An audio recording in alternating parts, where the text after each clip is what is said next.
Welcome to Faith and Public Life's online Women of Faith Power Summit, Sisters in Solidarity, how Muslim women across cultural contexts are working to demand equality, justice, and liberation for all. This dialogue is organized by Faith and Public Life as part of our Women of Faith 2020 campaign.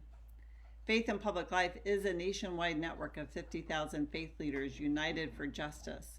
We are diverse and we are bold and we are faithful leaders. Together, our speakers today are part of intersectional movements led by Muslim women defending not only Muslim communities, but marginalized people across races, religions, genders, sexualities, and borders. When I think of Muslim women's leadership in this nation, I think of resilience and I think of courage to get through dark times stronger than ever. From the dark days after 9/11, when your communities were unfairly attacked and demonized, to this administration's Muslim bans, you've known hardship and hate. But Muslim organizers are at the heart of the resistance to tyranny. And now, two Muslim women have the esteemed title of Congresswoman. Tonight, I am here to listen and learn. We begin with our keynote speaker, Linda Sarsour. As you probably know, Linda served as the national co-chair of the Women's March, a movement which began with the single biggest day of protest in history. She has innovated and built power as the co-founder of Empower Change. She has walked the walk of interfaith unity against white nationalism, among other things, raising funds for the victims of the Tree of Life synagogue massacre. Her work transcends the silos that we often stuff into our public policy issue buckets. I'm so honored to count her among the leaders involved in Faith and Public Life's Women of Faith 2020 program. Thank you all for being here tonight and for lending your voices to this platform and to this moment. Linda, take it away.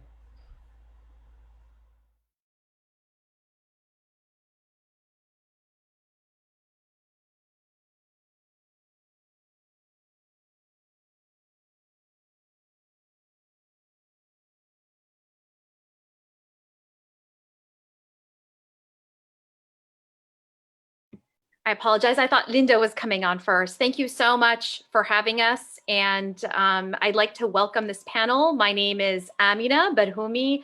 I am the Outreach Director at CARE Ohio. Part of my job is to be able to community build and to enhance the Muslim community. CARE Ohio is one of 35 chapters that does work of civil liberties for Muslims in the United States and upholds justice for Muslims in particular, but when it does that, it upholds justice for all. I'm here with an amazing panel of very fierce Muslim women who are driven to make sure that they do the work of social justice and their faith being their driver. So I'm going to start off with our first question. And to ask each one of our panelists here is, what part of your faith, what part of Islam calls you onto social justice? And what are particular teachings that speak to you personally? Each one of us works in our own realm. And so when you answer that question, if you could introduce yourself, the organization you work for, and the work that you currently do, that'd be great. I'm going to start off with Besma because she happens to be to my right. Thank you so much, Amina, and thank you for this opportunity to share space with amazing leaders. I'm really excited to learn from everyone today.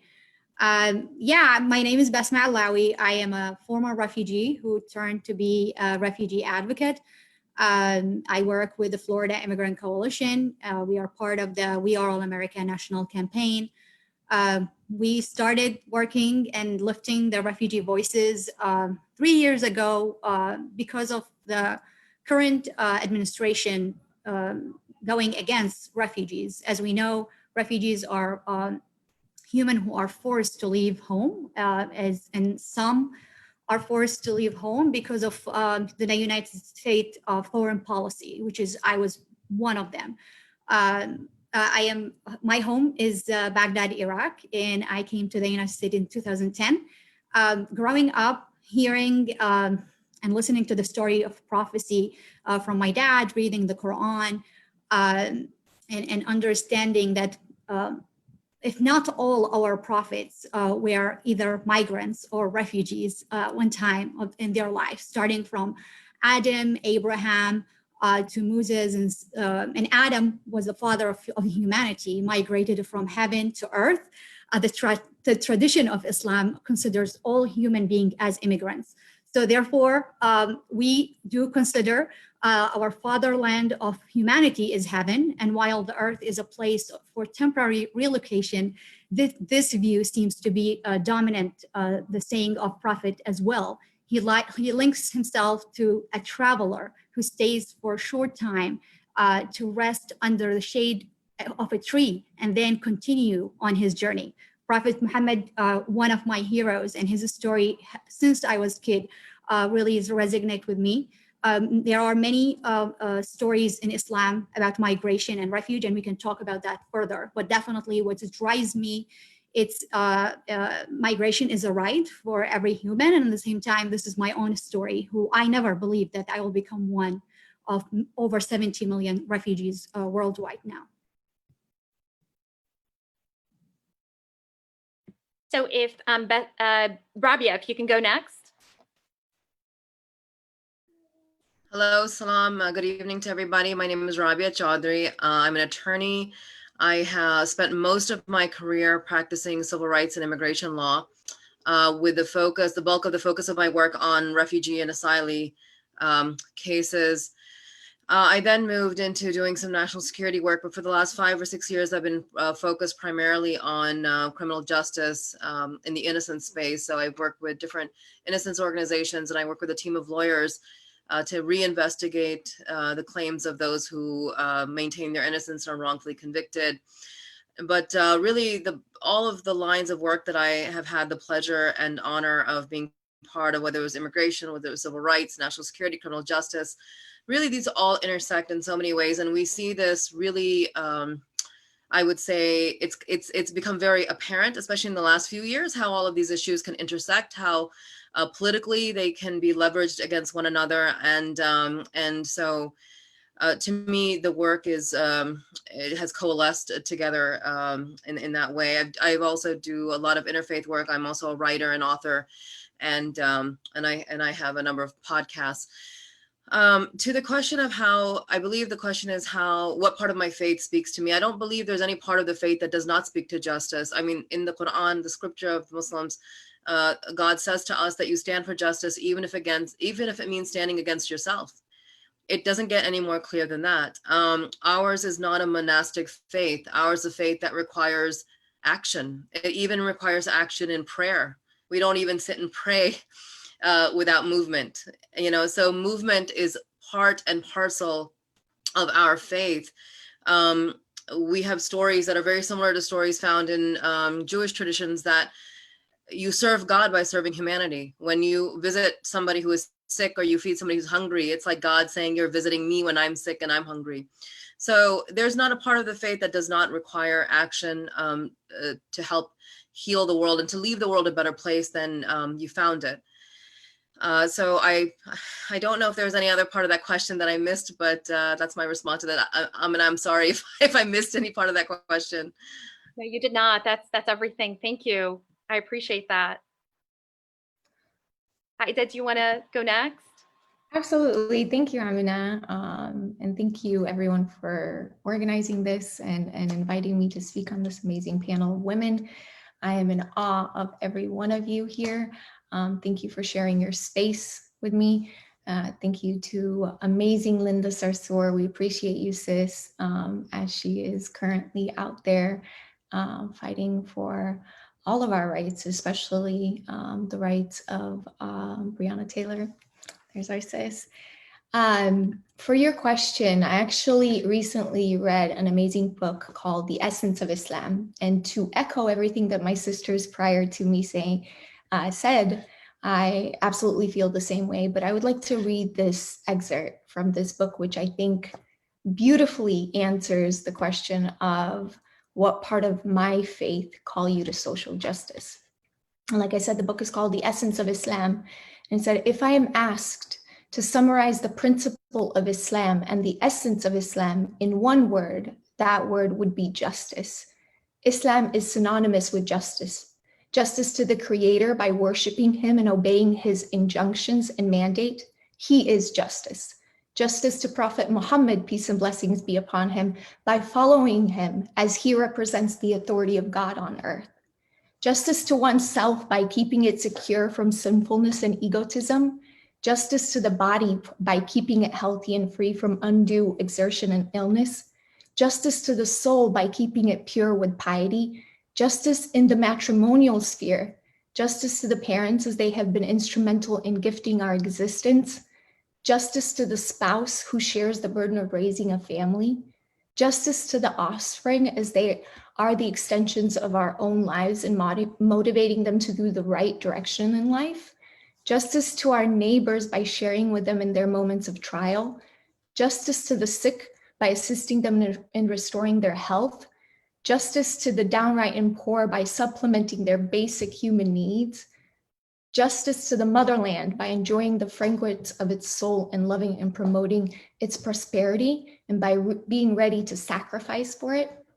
Justice to humanity by contributing to its development. Justice to knowledge by spreading it far and wide for enabling mankind to enjoy its fruits and without discrimination. And justice, therefore, is the foundation of Islamic principles, and it occupies a place next to the oneness of God. So I just wanted to holistically kind of answer that question because I thought it was just so absolutely fitting to the way that it was posed. Sana, I'd love to hear what you think. Thank you so much. And that was beautiful. Thank you for filling this space with that inspiration. Hi, everybody. Salam. My name is Sana Abrar. My pronouns are she, her, hers, and I serve as the advocacy director for United We Dream. United We Dream is the nation's largest immigrant youth-led network. And frankly, I love this question because immediately what popped into my head were two lessons that I learned from Islam through, frankly, my mother, and all the Sunday, Saturday afternoon she would spend with me, reading to me stories of the Prophet and his family, going through each chapter, quizzing me on the stories and the 5 pillars of Islam. For me, the two big lessons that Islam has taught me in terms of my work in social justice movements and immigrant rights is one, the power of community building, and two, tenacity. In Islam, the idea of community is encompassed in ummah. For me, ummah means creating a space, a home for people who feel isolated, for those who feel most vulnerable. And y'all, I grew up in Kentucky as a Pakistani Muslim young woman in very white, non-Muslim spaces. For so long, I desperately tried to assimilate to those around me, always asking, where's my ummah? I guess this is it, right? I just need to act and try and look a little more like the people around me. But United We Dream and the immigrant rights space has really opened up my eyes to the power of what it means to come together as immigrant youth, as young people of color, organizing, mobilizing, fiercely and unashamedly calling for what we deserve in terms of our rights. And finally, in terms of tenacity, we've as my colleagues have pointed out, in terms of the stories of Islam that we've grown up learning, the stories of the Prophet and his wife Khadija literally opening their homes not only to their friends and loved ones, but to people who were against them, who spoke out against Islam, who spoke out against Allah and the teachings of the Prophet. Despite all of that, they had this tenacity, this determination to push forward, to build forward together. And I see a lot of that in the spirit of undocumented youth, of immigrant youth, who are pushing forward in, frankly, a world right now that is a whirlwind. We're in a whirlwind of a world where Black people are getting killed by police, where we got a decision last week from a court that individuals protected by temporary protected status were now at threat of deportation, where we got the sickening news, actually a repetition of a series of stories and reports of people being forcibly sterilized in immigration detention camps throughout the country. At United We Dream and among my sisters here, what we learn from Islam is about paving a pathway forward. Islam teaches us that we are responsible for clearing the pathway forward, for creating a community for people, and for striving for justice in everything that we do. Thanks for the question, Amina. Thank you, Sanat. That was beautiful. Each and every single one of you sort of honed in on different aspects of how the faith drives us and really pushes us forward and gives us the strength to ensure that we are doing our part, doing our responsibility. I know that for me, something that sometimes our work can be really overwhelming, but knowing full well that we have the opportunity or responsibility to do our part and to push ourselves and create, like Sana said, this home, this ummah, and to make sure that we bring others along with us. So part of our faith, Islam and Muslims are not one monolith.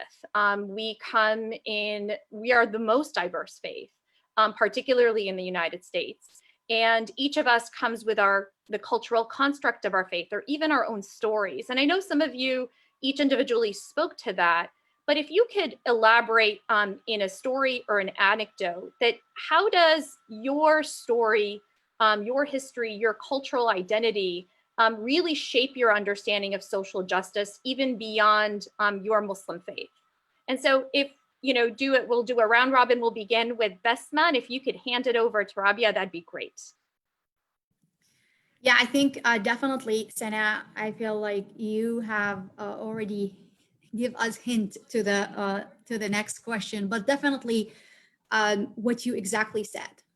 Islam teaches us that we should not wait for someone to create and make the change, and you could be the change at any time. Definitely, as a former refugee, I came in 2010 to the United States, was resettled in Florida, have been really struggled trying to understand how a Muslim woman, a former refugee, a refugee, and also coming from Iraq, which is, we know after 9/11 how things, I mean, I didn't know until I came. So I started seeing really the hate and the stereotype of a woman speaking, like walking in the street or speaking in public spaces. I think within the first 3 or 4 months, I wasn't okay with what I was seeing, because I had a bigger expectation from people here. I had really an expectation of people who know where I'm coming from, what is my home, what other countries have done to my home. And no one should ask me that question, which I was always asked, why you end up being here? Go read the history really and know and understand how the US and other have done to Iraq and many other places. And so we create refugees, we create homeless, and then we complain and we don't want to have them anymore. I think one thing that I grew up hearing is whoever witnessed something evil, let him change it with his hand. And if it's not able, then with his tongue. And if he is unable, then with his heart. But that is the weakest form of faith. When I came to the US, I mean, living my whole life under a dictatorship, definitely I didn't want to harm my family. I was young, I didn't understand. I never spoke politics outside home. So for us, it was always in our heart or helping the community around us. But politics was like a forbidden thing that we should not deal with. When I came to the US, I tried to understand what freedom of speech really means, what the word advocacy means, all these terms that I grew up never knew. But at the same time, seeing the needs of people to speak up, really seeing the needs of refugees to speak up for themselves and not wait for someone else to speak for us, because that's what have been happening. We don't share our story. We don't share our struggle. There is always someone who speak on behalf of us. And and what's really always tricked me, they say we speak for the voiceless. We are not, we have voice. It's just we need a space to really have that voice. And when places like this platform, where people invite former refugees to speak and share about their home. But exactly what all these amazing women shared, we should not wait for someone else to start. We definitely should be the change. And definitely we have been leading many movements here in the state of Florida, all led by refugees. We have led the first refugee day at the Capitol, all led by refugees. Had never had a day at the Capitol were led by refugees or even by other organizations. So I can tell you that when people see your passion, they just follow. And it's just amazing seeing how much good intention people have. And I will pass it to Rabia. So my cultural identity is a Pakistani American Muslim. I was born in Pakistan. I'm a immigrant. My parents are immigrants.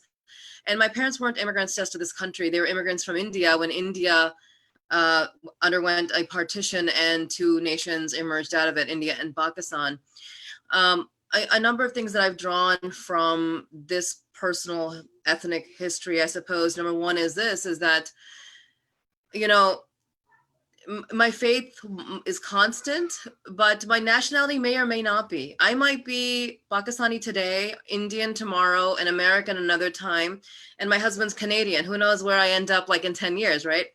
But wherever I go, I have to feel a sense of responsibility for that society. I have to feel a sense of belonging. I have to claim that belonging, but along with that, I have to take ownership of what's happening around me. So, you know, the sense of there's not an overwhelming sense of nationalism. Alhamdulillah, thankfully that I've been raised with, knowing my family story, that we have moved from place to place, and that is the life of a person in this world today. But another thing I want to touch on, and I don't know if this is getting at the heart of the question, but it's just something that occurred to me, is that you know, myself as a Muslim, I'm in my 40s now, and it took me it wasn't until about 15 years ago or so that I really felt like I owned my own faith even. We all experience in many different religious communities, not just Muslim communities, where there are gatekeepers that tell us this is what the religion is, this is what it means for women, this is the place of women, and all of these things. And I had to really battle with these things because it was hard for me to accept that in my faith community, you're telling me that God thinks this about women. My heart doesn't accept it. And learning kind of learning how these things happen inside our communities, honestly, is a reflection of how they happen outside of our communities. The issues like gatekeepers and the patriarchy and racism, social hierarchies, misogyny, all of these things, you find these in every institutions, every society, every culture. But really, understanding how it impacted my own community has allowed me to see how, like, basically kind of see it everywhere. I see these same issues pop up, like in any kind of institutional system, in many of the issues that people face. And if anything, that actually helps me really connect to other communities, because I realize a lot of us are just kind of facing the same kind of internal struggles that sometimes are not named. But you know, my ethnic identity, I think overwhelmingly, obviously, is not so much an ethnic identity. It's more that I'm an American and I'm a Muslim, and that's where I am today. Thank you so much, Rabia. I really appreciate that. I almost wish that we talked about our challenges along with the cultural background, because oftentimes it's the cultural sort of backdrop or the construct that poses the challenges, I think, particularly for Muslims and even more prominently for Muslim women. And so since we've begun that path, if we could both speak to our culture and maybe some of the challenges, because I suspect that a lot of the challenges that we are going to discuss, and ones that I was even going to mention, is this cultural understanding of Islam that often gets in the way with our real tradition, and being able to kind of take ownership of that and revive the tradition of what it means to be a Muslim, you know, which offers us that strength, particularly as Muslim women. So Aida, I'm gonna give it to you, and if you could answer both of those questions, if possible, that'd be great. Absolutely. I think you're absolutely correct, Amina. They kind of do go hand in hand, don't they? How it presents itself. With me, I think mimicking also what Besma said, I am a war refugee to this country, surviving a genocide that my community, um, has had to live through, right? And when you experience something like that in your formal years, in a very young age, it shapes you and shapes you in many different facets. It shapes you and makes you be grateful. It definitely leaves an imprint that is long lasting. And to some folks, like my partner, my husband, his is more of an internal shaping, where for me it was very much external. Where as soon as I immigrated to this country, like I mentioned earlier, I was organizing in my community. I remember we were the first refugees from Bosnia. There wasn't even an English second language class. We were the guinea pigs. We started everything in Iowa on my community. So it shapes you in a way that you realize that not only do you need a seat at the table, you really do need that voice. And especially with Muslim women. And I think that oftentimes I tell people I'm viewed two ways when I walk into a room. Either I'm the oppressed or I'm the oppressor. And that's it. And there's like no middle ground. And then the onus is on me to actually change that narrative, where it shouldn't be, right? It should be, this is a human and we're going to treat her as such and give her a clean slate like we would anyone else. But that's not the case, right? And so when we talk about challenges, for me in particular, coming from, the community and the turmoil that I came from, it also came with fear. Most of the Bosnian, ex-Yugoslav community does not practice Islam, and there's many reasons as to why that is, right? And a lot of it has to do with fear. It has to do with the fact that we would be left out of spaces, we would be persecuted if we were practicing Islam, etc., especially visibly. So religion, like Besma said, like politics was a taboo thing. Religion was very much a taboo thing, particularly Islam, not so much as Christian faith, but Islam was, right? So when you immigrate, you're under the notion that you are living in a Christian nation again, right? So when I started practicing Islam, I wanted to wear my hijab. I wanted to pray 5 times a day, no matter where I was. If it was time for my prayers, I would just bust out my prayer rug. I'm not even joking. And so for my family to comprehend that, and this was shortly after 9/11, and I was 21 years old. My mother, my father, we just literally like immigrated, and there's just that internal fear, PTSD, everything after surviving a war and a genocide. Of course, they're going to be like, no, you can pray all you want, do your religious practices inside, right? Don't be so outwardly with it. Don't be so open with your religious practices. And for me, that was the biggest struggle, was my own community, not necessarily understanding why I wasn't conforming to what, their definitions of what, an immigrant should be like, etc. Instead of, saying, hey, America is this melting pot, right? We are richer when we are who we are, and we are practicing, and we have these freedoms afforded to us coming from, a country that didn't have these freedoms. A lot of people here take them for granted, so to speak, right? And so given the current situation that we're in, I think, and given the faith that I carry, fighting for these rights that are currently under attack, that are heavily under attack right now, we are at a historic moment that I think it's on every single Muslim, no matter where you come from, no matter what background you're, from, that we have to roll up our sleeves and really, really do the work in the community. I've spoken so much already. Sana, you want to take it away? Sure thing. Oh man, this is a juicy question. Like I feel like we need some coffee, some tea here to spill. Rabia, I felt in my bones what you were saying about the gatekeepers, because like when we talk challenges, let me rewind a bit so I can actually answer the question. Yeah.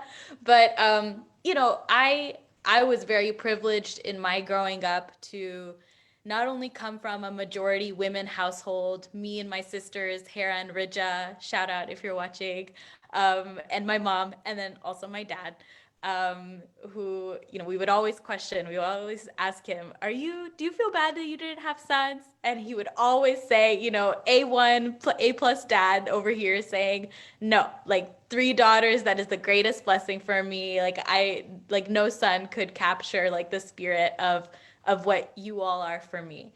And my parents they really valued not only education. That was the primary reason that they immigrated to the United States from Pakistan, education for us girls. But I think also particularly, I'm going to bring my mom up over and over because I feel like she is the vehicle through which I learned and understood Islam. My mom taught me this spirit of speaking up for myself no matter what.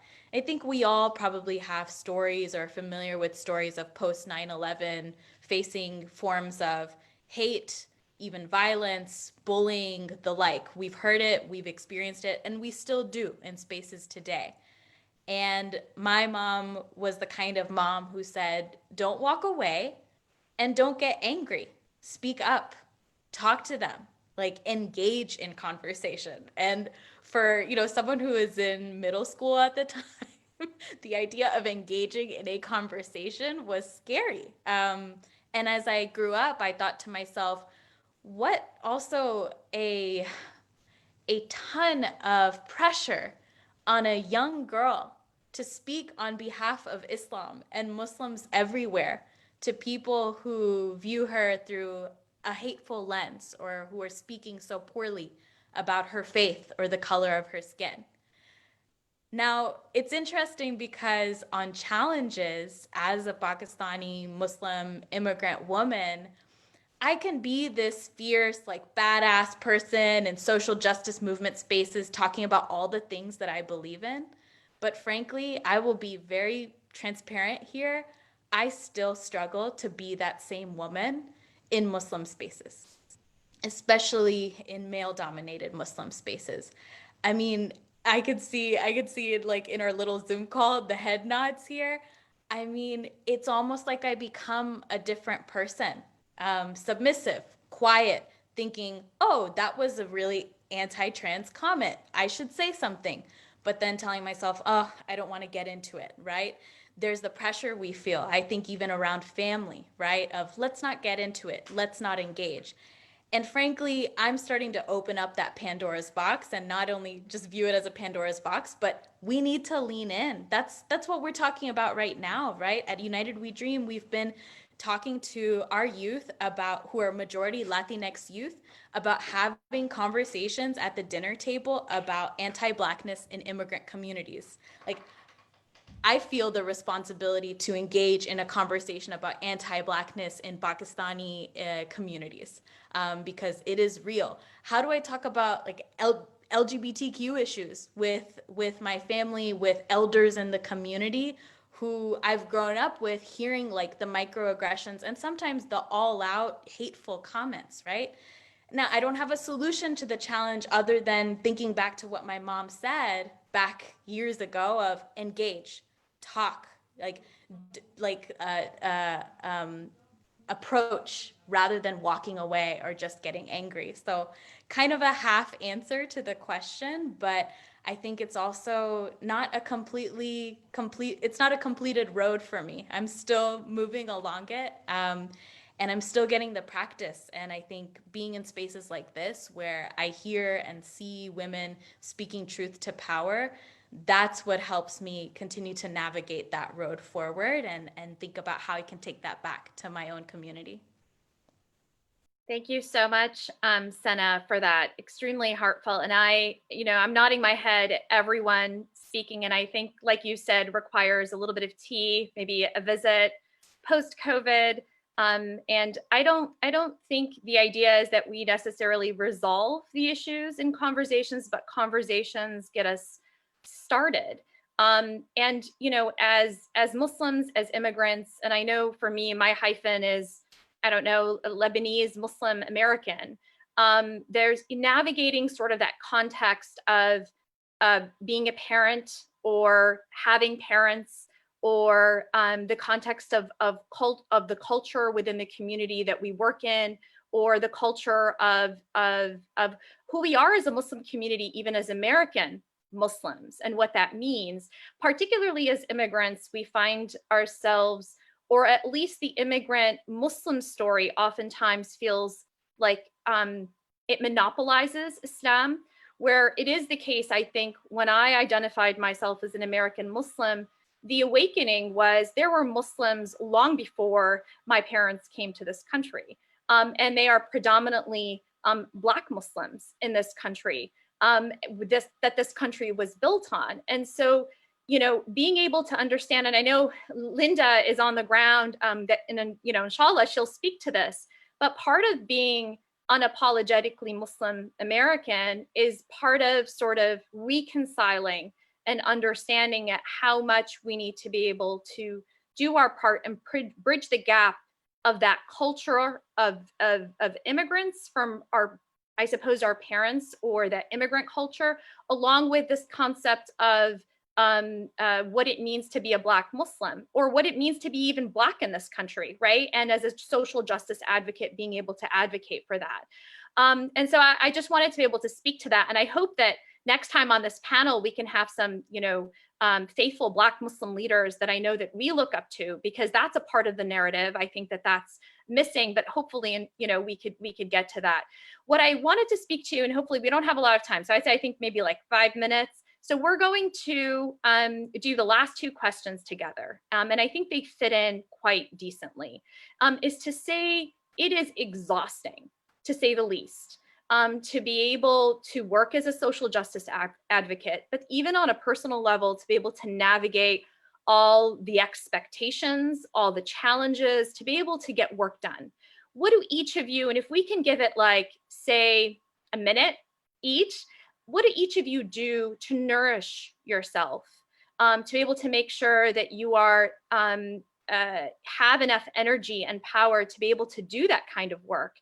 And then secondly, if you can speak to how that helps you to remain hopeful, and what is that hope? And if you could, you know, put that 2-part in, that'd be great. And maybe we could do a round robin, about a minute, 30 seconds each at max, that'd be great. I'm gonna start with you, Besma.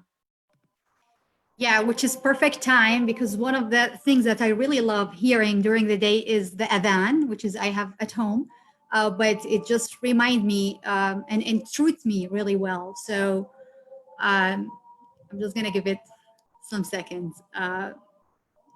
But yeah, I feel like we have so many great practices in Islam, and to be honest with you, even our practices, it feels sometimes it's hard work.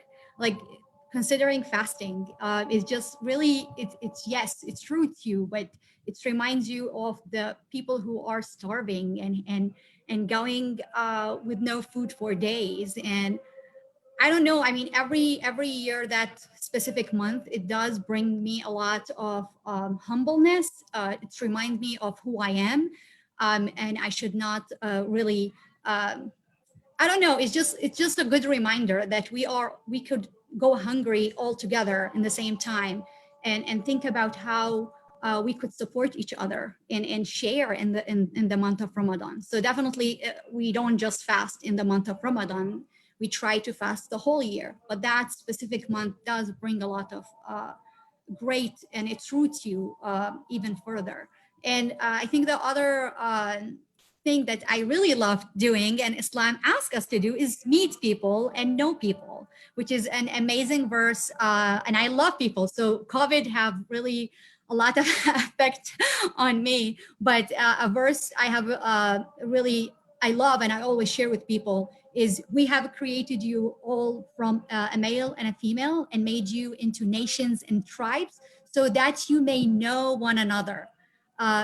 That's exactly what we are made for. We need really to meet and know each other and understand the others, and how we could contribute to our new home and to our new community. So definitely there's an amazing practices And I can, by the way, when Sana we definitely need to have a follow-up to this, because I have a comment on each one of you, but it's another conversation. And I don't know if we want to take it to someone else, or Amina, you lead. Yeah, so Rabia, if you can go next, that'd be great.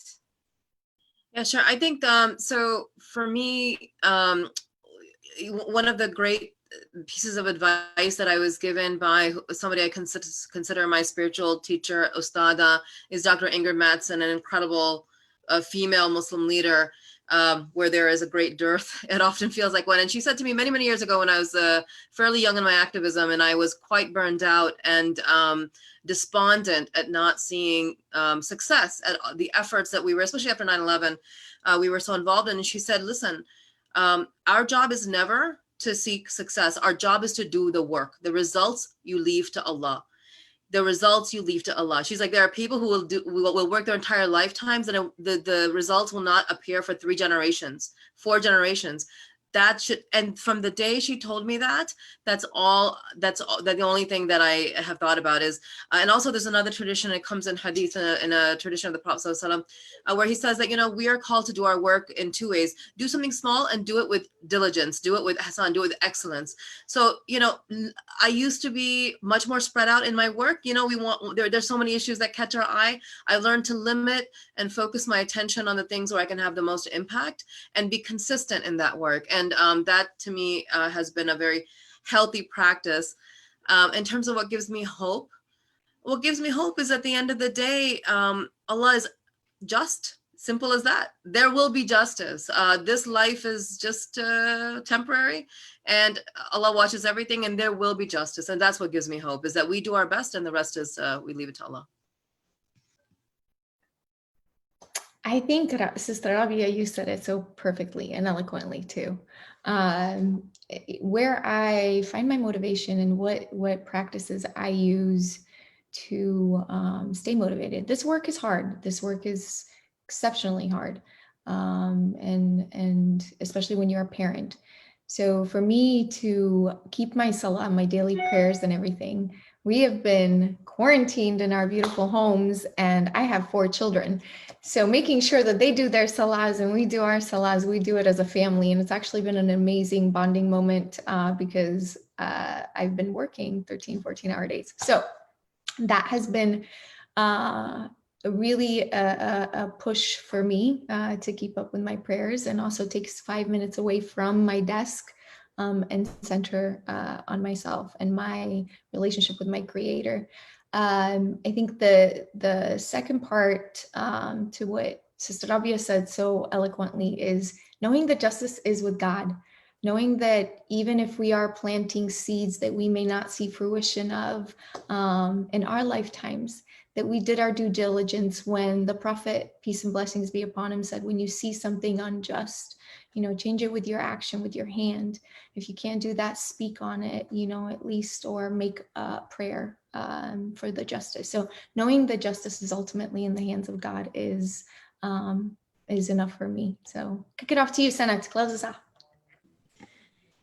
Yes, so this year, believe it or not, I started this year with going to Umrah, and I call it the mini Hajj, or our journey to Mecca in January.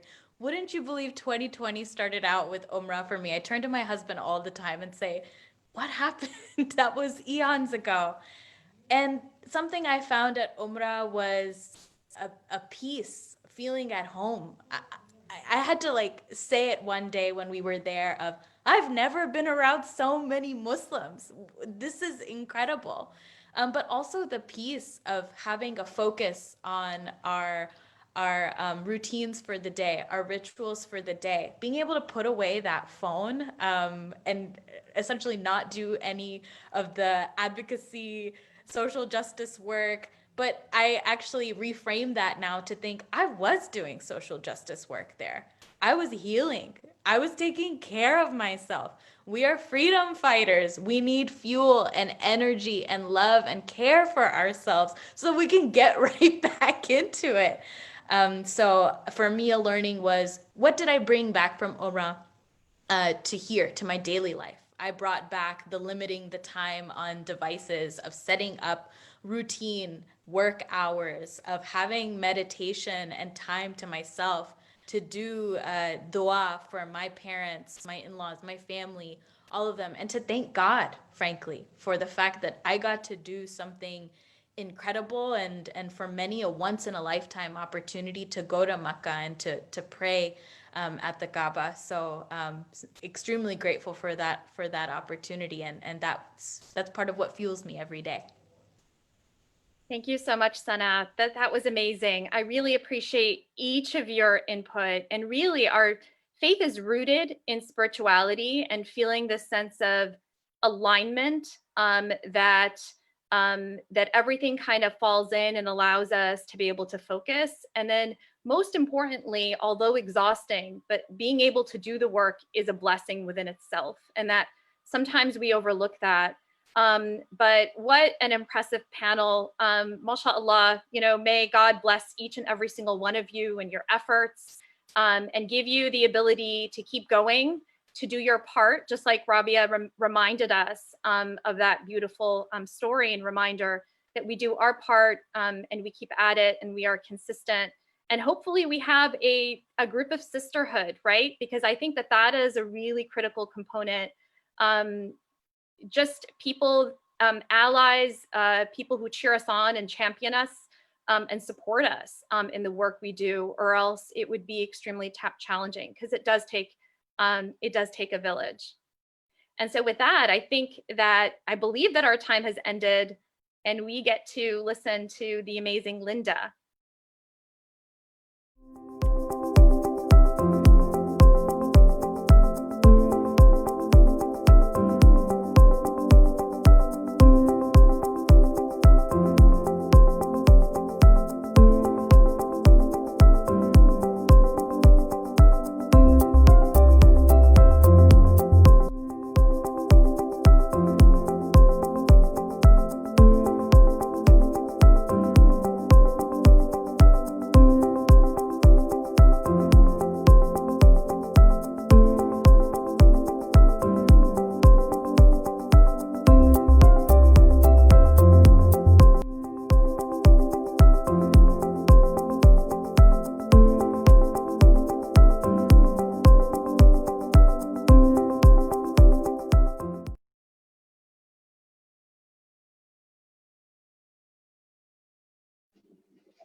Hey everyone, I have actually been on listening to all of the speakers earlier today, and thank you to Faith in Public Life for having this discussion. We oftentimes find ourselves as Muslim American women almost fighting for space or just wanting to be seen and included. So shout out to the folks at Faith in Public Life for having us.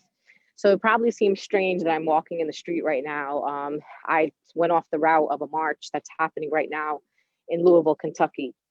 As many of you know, this is the home of Breonna Taylor, a young Black woman who was murdered at the hands of the Louisville Metro Police Department. It's been 6 months, actually over 6 months, since she's been murdered, and there really has been no justice in her case.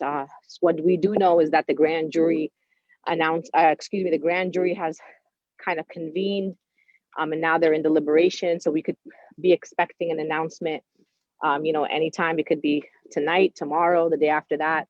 Nobody really knows. So the people are really on edge here. And so I hope, as people of faith, that you pray for the people of Louisville, that you pray for the family of Breonna Taylor, and that you pray that justice is truly served in this particular case. And for me, as a Muslim American woman, I left my family in New York and I moved out here to Louisville, Kentucky.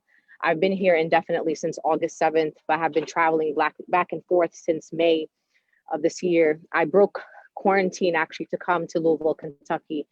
When I heard about this case, and Tamika Mallory said to me, we need to go out there. There's no reason why a woman is murdered, a Black woman is murdered, and nobody around the country knows who this woman is, and her name is not trending, and people are not fighting across the country as they would for an Eric Garner or for a George Floyd or for, the many other brothers that we know that have also been unfortunately murdered at the hands of the police. And so we've been here, and as a Muslim American woman, I would be nowhere else. This is what my faith teaches me to do. I've learned this for many other faith groups as well, that faith without action is not true faith. We can't just talk about it. We can't preach about it. We have to be in the streets about it. And I believe wholeheartedly that worship is also includes your feet, it includes your hands, it includes your tongue speaking truth to power. You know, it's for me, I am in a place in my life where overall I've been disappointed with faith communities in general, including my own. And being out here in the streets here in Louisville, Kentucky, I've been looking around. I've seen a couple of faith leaders out here, but there is a lot of opportunity for people of faith to really come to the streets and be able to profess what the true ideals and principles and values of our various faiths when it comes to justice. And so that's what I believe that I'm doing. We have to be able to sacrifice something. And as a Muslim, one of the things that I believe and that I've been taught is that we as Muslims are only to fear God. And so I'm not afraid of white supremacists. I'm not afraid of the cops. I'm not afraid of critics without credentials in our movement. I'm not afraid of smear campaigns or vilification campaigns. I want justice, and I want to get it by any means necessary, because our faiths also teach us that there is many ways and many pathways to justice, and that we all have blessings that God has given us. And God has given me many blessings. He has given me healthy children. He has given me education. He has given me a house and a home. He has given me everything that I need, and has given me a tongue and hands and feet and intellect. And I'm going to use every blessing that God has given me to protect his creation. And so I'm just grateful and feel blessed that I even have the opportunity to do this work as a Muslim American woman. And my participation in this movement has not only allowed me to do this work that I deeply care about, but it's also allowed me to educate people about who Muslims are, what we believe, and also in particular about Muslim American women. I did hear earlier some sisters on this call who talked about, you know, the stress of and the frustrations oftentimes in being in Muslim spaces. I think those frustrations come with any spaces where men dominate. It's the patriarchy. And one of the things that I've done in the course of my work in the Muslim American community, and many of you know me, is got to meet people where they're at. We have to be able, in all of our faith traditions, unteach patriarchy. We have to unteach misogyny. We have to unteach sexism. We have to unteach centuries of you know, text taking out of context. And I think that we all have a duty and responsibility to, particularly for the next generation, to do that. So I wanted to show you all something since I'm already here. I think it's something that kind of will hopefully ground and center us all, for us to remember also as women of faith to kind of come together and unite around an issue that impacts many women in this country, including, of course, and more specifically, Black women. But this right here is the memorial of Breonna Taylor. This is the occupation that has happened here and that has been led by women, and many of them being women of faith that are here. Louisville is a very faithful city. Everyone's connected to a religious institution. They have also commemorated others who have been killed in these little plaques that you see here on the ground. And this is a memorial that is always targeted by police, and the community has protected it. And so in the same way that we see folks protecting this memorial and protecting this park, and all the protesters that are in it that you will see around, who stay out here every day. These are the people of Louisville. These are the protesters of Louisville. Brilliant, community oriented. This is the family out here of people who have dedicated much of their time to justice. And I'm just blessed to be amongst them, and feel oftentimes, even in a protest space, I feel like this is a spiritual journey that we're all on. I'm here on a spiritual journey with all these people. And I hope that, and I pray, and I hope that we all pray together as women of faith, that we get justice for Breonna Taylor. So thank you all at Faith in Public Life, and to all those who are part of this panel today. And I hope that this week brings us some good news. Just thank you. Thank you so much for sharing your wisdom and your work. That was incredible. And I'm beyond grateful to have had the opportunity to learn from each of you tonight. Greetings, I'm Whitney Murray Brown, and I have the incredible privilege and honor of serving as the campaign director for Faith in Public Life's Women of Faith program. Now, I would be remiss if I didn't take a few moments tonight to remember the life and legacy of the Honorable Ruth Bader Ginsburg. Like the powerful woman you heard from tonight, she was a woman of deep faith, and that faith led her to pursue justice for all of us in our nation's highest halls of power. May her memory be a blessing. But may it also be a call to something greater than ourselves. Through her life and the work of the faithful activists we've seen in this series, we know that when women lead, change follows. Please join our movement of faithful, civically inclined, and justice-seeking women at www.faithinpubliclife.org/women of faith. There you can sign our platform, you can get plugged into our community of faithful women, and you can join the fight for the next 42 days and beyond. Be sure to tune in next week for our 5th Power Summit, Revival, Reclaiming the Good News, Grace, and a God that stands for the least of these. Y'all, this Power Summit is packed to the brim with incredible women. I'm talking Lisa Sharon Harper, Reverend Tracy Blackman, Reverend Jackie Lewis, and Alencia Johnson, just to name a few. There will be more women. But go ahead and RSVP now. And now, may your soul be strengthened with courage, that you may never let the forces of hatred and division divide us. May your heart be filled with love, that you may go forth and do the work of peace and reconciliation and justice. Thank you so much, and good night.